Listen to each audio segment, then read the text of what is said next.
આદમી પાર્ટીના સુપ્રીમો અરવિંદ કેજરીવાલ આજથી 3 દિવસ માટે ગુજરાતના પ્રવાસે છે। અરવિંદ કેજરીવાલ આ 3 દિવસના પ્રવાસ દરમિયાન 24મી તારીખે એટલે કે આજે આમ આદમી પાર્ટીના પદાધિકારીઓ સાથે મીટિંગ કરશે અને 25મી તારીખે એટલે કે આવતીકાલે રાજપીપળામાં રોડ શો કરવાના છે। થોડાક સમય અગાઉ આમ આદમી પાર્ટીની અમદાવાદ ખાતે એક સમીક્ષા બેઠક યોજાઈ હતી, જેમાં પ્રભારી ગોપાલ રાયની અધ્યક્ષતામાં તાજેતરમાં યોજાયેલી સ્થાનિક સ્વરાજ્યની ચૂંટણીઓના પરિણામો પર પ્રદેશના નેતાઓની હાજરીમાં ચર્ચા થઈ હતી। તો આવો જાણીએ સમાચાર વિસ્તારથી। નમસ્કાર, જમાવટ સાથે હું છું પાર્થ।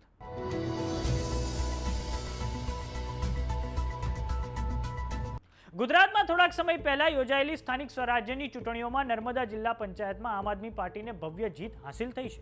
આ જીત પછી આજથી અરવિંદ કેજરીવાલ આગામી 3 દિવસ એટલે કે 26 મે સુધી ગુજરાતના પ્રવાસે છે।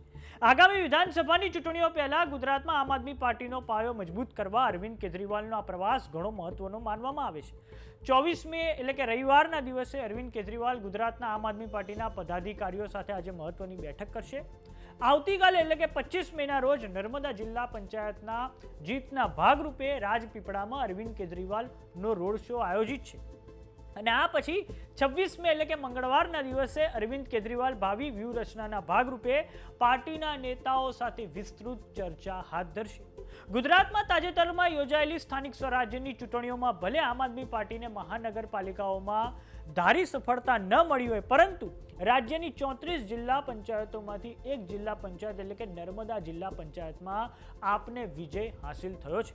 આ ઉપરાંત સુરત મનપામાં પણ આમ આદમી પાર્ટીને એવું હતું કે તેમનો મેયર બનશે, ત્યાં પણ તેમને ધારી સફળતા નથી મળી, પરંતુ નર્મદા જિલ્લા પંચાયતમાં જે ડેડિયાપાડાના ધારાસભ્ય ચૈતર વસાવા છે તેમની મહેનત ફળી છે અને હવે નર્મદા જિલ્લા પંચાયતમાં આમ આદમી પાર્ટીનો જે ધ્વજ છે તે લહેરાયો છે।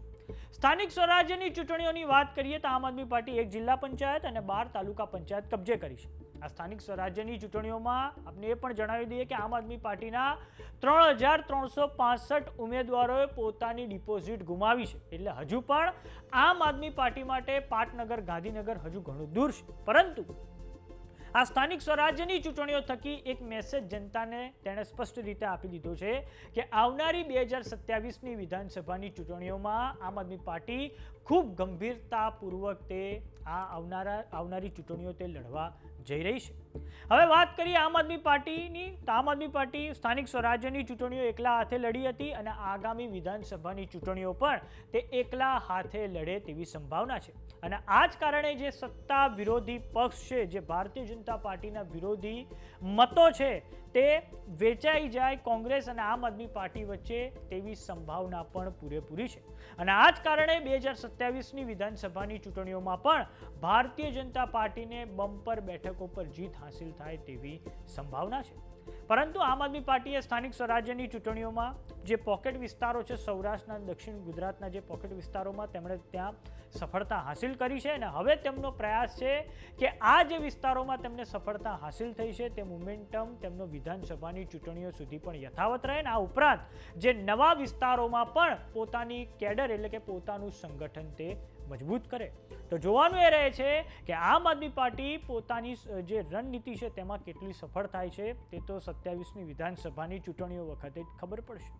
તો સમાચારોમાં અત્યારે બસ આટલું। જોતા રહો જમાવટ। જો તમે અમને યુટ્યુબ પર જોઈ રહ્યા તો સબસ્ક્રાઇબ કરો, જો તમે અમને ફેસબુક પર જોઈ રહ્યા તો ફોલો કરો, સાથે જ અમારી વોટ્સએપ ચેનલ આવી ગઈ છે, જોઈન કરવાનું ના ભૂલતા। નમસ્કાર।